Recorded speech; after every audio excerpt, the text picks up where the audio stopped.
সেই দিন আর বেশি দূরে নয়, যেদিন আমার মৃত্যুর খবরটা ভেসে আসবে মসজিদের মাইকে, আর আমার নিথর দেহটা দেখে মানুষ আফসোস করে বলবে, কালকেও দেখেছিলাম এই মানুষটাকে মুচকি হেসে কথা বলতে, তবে আজ হঠাৎ এমন হলো কেন? মানুষটা বড্ড ভালো ছিল। কারো কারো হয়তোবা চোখের কোণে অশ্রু জমবে, আবার কারো কারো চোখ থেকে হয়তোবা 2 ফোঁটা জলও গড়িয়ে পড়বে। আবার অনেকেই খুশি হয়ে বলবে, যাক, ভালোই হলো, আপদটা বিদায় হয়েছে। বেঁচে থাকতে কি কম জ্বালিয়েছিল?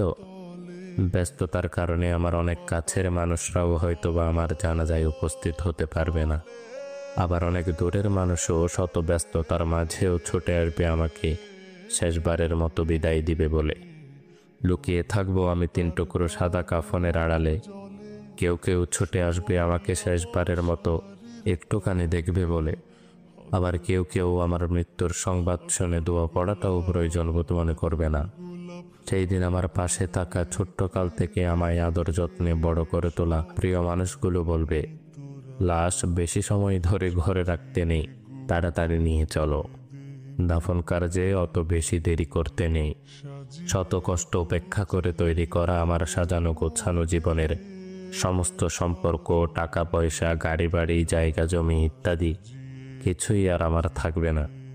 এমনকি দিন কয়েক পর হয়তো বা আমার অস্তিত্বটুকুও হারিয়ে যাবে মরুর ধূলিকণার মতো। তারপরও কেন জানি আমার অহংকার, সম্পদের লালসা, ক্ষমতার তৃষ্ণা ইত্যাদি যেন দিন দিন বেড়েই চলেছে। একদিন আমার মৃত্যু হবে, আর সব কিছুই ছেড়ে চলে যেতে হবে সেই অন্ধকার কবরে। এই কথা যেন জেনে বুঝেই ভুলে বসে থাকি এই মিথ্যে দুনিয়ার মিথ্যে মায়ার চাদরে নিজেকে জড়িয়ে রেখে। ভালো লাগে না মোর সাদা কাপড়, সাদা কাপড়, সাদা কাপড়।